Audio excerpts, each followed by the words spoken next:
man. Detroit versus everybody, man. Detroit, we rep the hardest, man. We gain the hardest. You know what it is, man. Detroit, CJ, holla at your boy when we get home.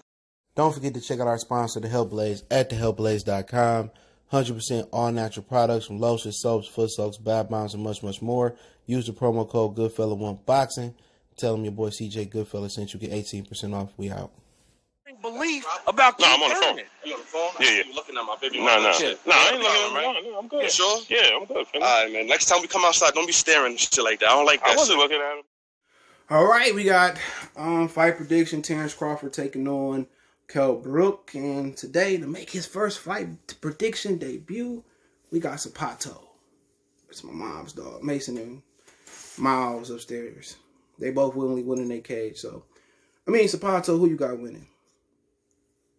He said he'd take Terence Crawford. So, I think my opinion may differ a little bit. But let's talk about it. Hit that subscribe button, bell icon button. Check out our fight prediction playlist.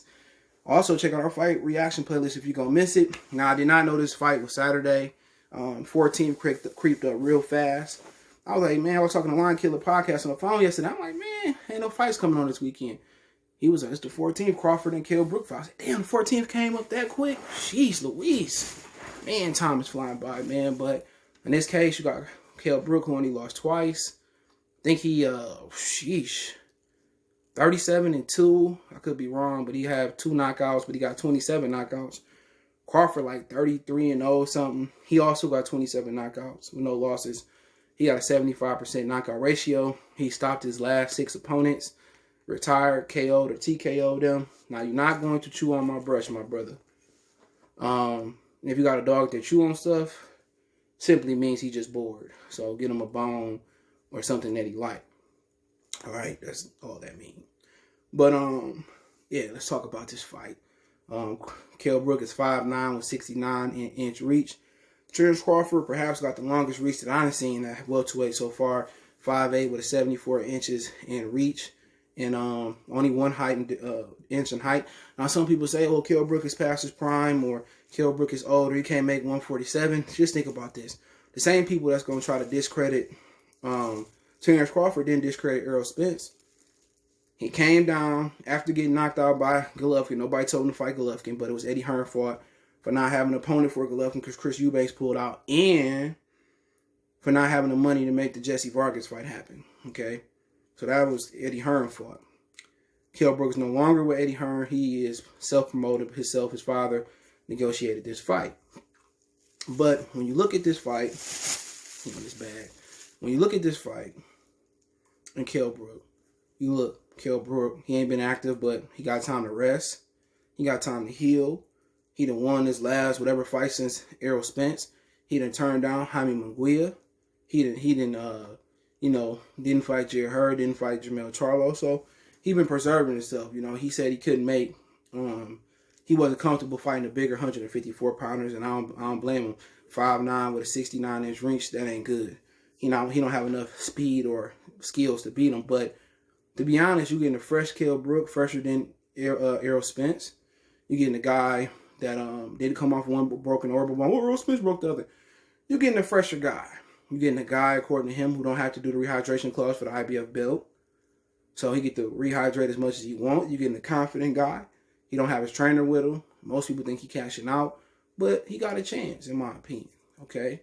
So when you get into the strength and weakness, and we can start off with the challenger. When you look at Kell Brook, really what stand out to you is he can punch a little bit. All right, good punching power, good 1-2 fighter, fighter that can fight in the pocket. He can control distance. You've seen versus Sean Porter a little bit. Think he got a better welterweight resume than with wins and losses than Sean Porter and Danny Garcia. Danny Garcia for sure. He know how to hold on the inside. Other than that, it's not too much to Kell Brook. Good 1-2, good jab, good punching power, good tool. Fighter can fight on the clinch. But other than that, it really ain't much to talk about. Got heart. But when you look at, got big fight experience too. Golovkin, Errol Spence, Sean Porter. So, and he might be big and strong come fight. Now you look at Terence Crawford. I mean, we go over this every time. Hand speed, skill, slick, versatile fighter. If he behind, but she ain't behind often. He can close the distance and step it up. He can punch. Strong leg. Look at his legs. His legs ain't big as Manny Pacquiao, but he got a strong base. Good feet, good hand speed, good corner. 3 good coaches. Red, Saul, I think, and Bomac. Good hand speed. Good offense to defense. Good, defense when he want to. Good foot. I mean, ain't nothing he can't do. To be honest, when you talking about weaknesses, we can start off with Terence Crawford. And sometimes he go tit for tat. I think that's one of his big. I think it might be his biggest weakness. You hit him, he want to hit you 4 or 5 times. And sometimes when you fighting a bigger, strong fighter, that can be a problem. He jumps in reckless sometimes, and then he get hit with the overhand right. I mean, orthodox or southpaw. He get with that overhand shot. Felix Diaz caught it with him. I think Dorame caught it with some. And it's a deficiency that he closed up a lot. But, a lot of fighters can't get away from that punch. I famously remember that punch in the Salido and Juan Manuel Lopez 1 and 2. And, he just couldn't get away. And people say, how do you get away from them overhand punches? It's really, it's really controlling the distance. It's really, breaking that rhythm of that punch, not being there, breaking the rhythm with a jab. A lot of times when they throw that overhand right, Bernard had one of the best ones you'll see. It's pretty much a lot of fighters, you throw it and they just freeze. And Crawford had a tendency to freeze on that punch, and that's a punch to get hit by.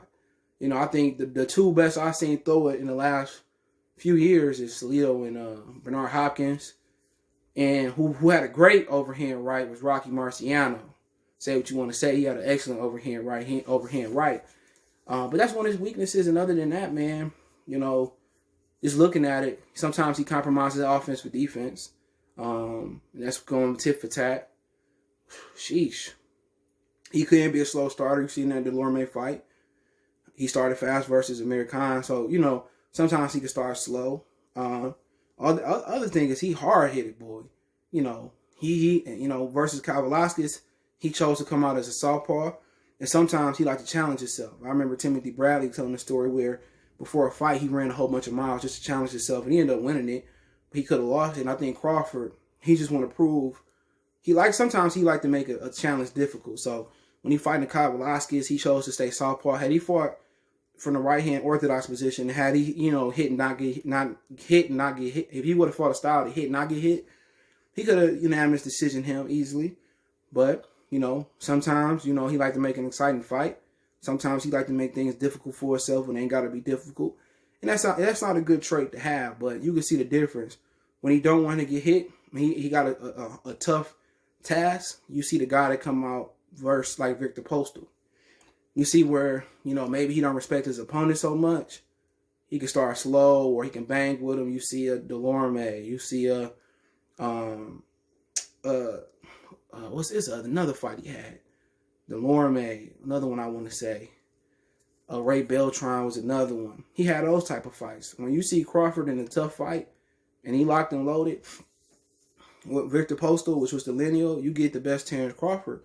When you look at Kell Brook, his weaknesses is just simply he just don't have the feet in this fight to keep up. Could be a big weight drain. Other than that, he just don't have the skill level. You know what I'm saying? The feet, he been beat down some, both orbital bones been broken. Feet ain't the best. Punch variety ain't the best. He throws hooks and uppercuts. You seen him in the Sean Porter fight, but the star of the show is the jab and a straight right hand. Not the most confident. The Triple G beat the dog out of him, and Errol Spence beat the little pup out of him. Sheesh. Obviously reaching this fight is not his advantage. And that's pretty much it when you look at him, man. Strong fighter, but when you look at this fight, Kell Brook just really need to sit back and counter. Let Terence Crawford open up and kind of time him like he did Sean Porter. The difference is Crawford a little bit different. He got longer reach, and he ain't gonna just walk right in with his head down and throw some overhand right. So Sean Porter got a good overhand right and left too. Let me throw that in there. So he got to let Crawford come to him, kind of be prepared to block his offense and try to catch and shoot and counter him. His game plan got to be similar to Sean Porter. It's just that he got to try to catch Crawford to the chin I hit him to the body and try to set it up with a straight right to the hand, to the head. If Crawford in a southpaw position, the straight right got to be his friend. Crawford get to open it up, kind of play possum and then he got to catch Crawford opening up offense. And I think if he catch him on the chin or a body, or start to the body and catch him on the chin, he might have some success. He might can hurt him a bit. But really his opportunity is really just sitting back and really trying to do what Kyle Velasquez did, and that's try to counterpunch. Hopefully he open up, he was able to find an opening and touch him. So that's what's got his game plan. And no other game plan he could do work. It's just really sitting back, working off Crawford offense, and then counter him on the chin. Now, a backup plan, what he could do, shit, he got his arm length. He got to get on the inside. He got a 5-inch arm disadvantage. So maybe get on the inside, but once again, Crawford can fight on the inside. So you look at Kell Brook, it's really going to be about maybe setting up a left hook, right hand combination, or really catching Crawford on the chin with a right hand. That's really what it's going to have to be honest. Just catching Crawford, getting too over committed and trying to just go for the gusto. So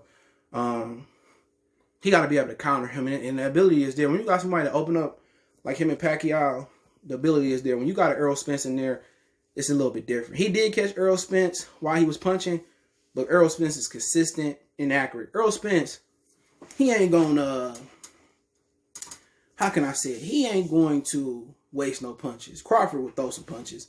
He'll get opportunity to counter him. It's gonna be easier to counter Crawford than it is Errol Spence. Crawford throw punches, so the opening to be there. So when he land that counter shot, he got to be accurate and it got to be a good shot. But really, his chance or really walk Crawford down, get on the inside, and hopefully you the bigger, stronger guy. But pretty much his game plan is to try to catch Crawford coming in and overcommitting on his offense and catch him. Catch him with maybe 1 or 2 shots like Kyle Velasquez. What people got to understand, what Kyle Velasquez did, a lot of guys couldn't do that. Sit back on the back foot and counter Crawford coming in. That's what Kell Brook got to do. Kell Brook can do it. The question is, can he put his punches together like Kyle Velasquez did? Question is, if he throw one punch, is he a bigger puncher than Kyle Velasquez? He more explosive than Kyle Velasquez. So really, when you find Crawford with Kell Brook's skill set, it's about letting Crawford open up and catching him. Talking about Crawford, I mean, he can do this a number of ways with his skill set and his being comfortable at this weight class. He can walk Kell Brook down, open him up, and try to get him out of there and come to him like he did with Amir Khan. And with Kyle Velasquez, he can box, stick and move, take him to deep waters, drown him, like he should have done Kyle Velasquez. Or, he can sit in there and bang with him. Quite frankly, if I'm Bo Mac, I ain't taking no chances with Bob Arum and his robbery. I ain't taking no chances with Kell Brook. What we gonna do is this. We gonna come out. We gonna box him. We gonna fill him out. We gonna touch him, see what he got. Just touch him, box for a few rounds, stick and move, make him get desperate, make him reach. He can do that and then drown him late. Or, it's what Errol Spence did. Errol Spence set a high pace. He couldn't keep up with that pace. He set a real high pace and he couldn't keep up with it. So Crawford gets to come out there, hit and don't get hit, and just with a lot of volume. Come out with a lot of volume, using angles, exposing his feet, just using volume, throwing punches, moving off the spot, move, stick and move, stick and move, stick and move, stick and move, stick and move, stick and move. And then with Kell Brook, start to get tired, probably say around the 5th or 6th round, then we can just drown him like Kyle Velasquez. That would be my game plan. Box with volume. Stick and move with volume. Stick and move with volume. Volume, volume, volume, volume, volume, volume. Stick and move. Stick and move. Punch. I'm going to tell Crawford, throw punches and bunches. Throw 1s, 2s, 3s, 88s, whatever you got. Throw a lot of punches. Hit and don't get hit. And then we're going to drown him and get him out of it around 6, 7, 8. That'll be my deal. But I think Terence Crawford win. What you think? Let me ask Sapato. Yeah, see what he think. He napping right now. He played. So, what we think? What we think, sir? Usually I have Mason make my prediction. So, what we like Terence Crawford in? Huh? We like Crawford. He said we like Crawford in 8. So we think Crawford gonna do 8 and skate. Crawford in 8. KO, TKO, retired. However you want to say. I got Crawford in 8. And can Kell Brook pull off the upset? Anything is possible. But I just think Crawford hands and feet and just too bad matchup for him. So my opinion. Don't forget we on Facebook, Instagram, Twitter. Reach out if you have a business question, query, sponsorship, video request. All our social media links in the description. If you want to reach out, you got video requests. You want to advertise on the channel. You know, we got good rates. And other than that, that's it, man. But check out Goodfellas Sports TV 2.0. We're going to be going live over there because you can't go live over here. And check out Goodfellas Sports TV 2. Check out sportscaster.com. I'll put the video at the end so you can see what my sportscaster look like. I'll be going live over there. I think I figured it out. They emailed me back. So appreciate that. If you want to make a donation, Cash App CJGood313. That's in the description. PayPal link there as well, too. Appreciate the love, support. Shout out to my brother Ed, donated overnight or when I woke up this morning. Shout out to him. But other than that, keep sharing the videos. Look out for the live stream on Goodfellas Sports TV 2.0 and Sportscaster tonight, hopefully, over there. And other than that, appreciate the love, support. Bud Crawford in 8. That's just my opinion. Me and Sapato agree. We gone. All right, some may not know, but we got blocked from going live because we had some of the fight playing in the background this past Saturday on the Tank and Leo Santa Cruz Carter. Is it either the Onuiwa fight on ESPN Plus? But it was a mistake. But now we can't go live until something change. Let something change until January 29th, basically February. So I want you guys to follow me on Sportscasters, SPORTSCASTR, and I'll put the link in the description. That'll be the first link. Or you can follow me on Goodfellas Sports TV 2.0. And I'll be doing my live streams both there at the same time. So any live football, basketball, you know, anything in between that, make sure you check out Sportscaster for your boy. Check it out. I'll put that little thumbnail or little thing on the screen, but the link will be in the description. They monetize from day one. It's a YouTube alternative, so I will be there permanently. So I might be going live there and YouTube if I get my channel back or my live stream back at the same time. Appreciate everybody, but Goodfellas Sports TV 2.0, link in the description, and Sportcaster, link in the description. If you want to press the link, it is on sportscaster.com. It's just Goodfellas Sports, one word. Appreciate it. We gone.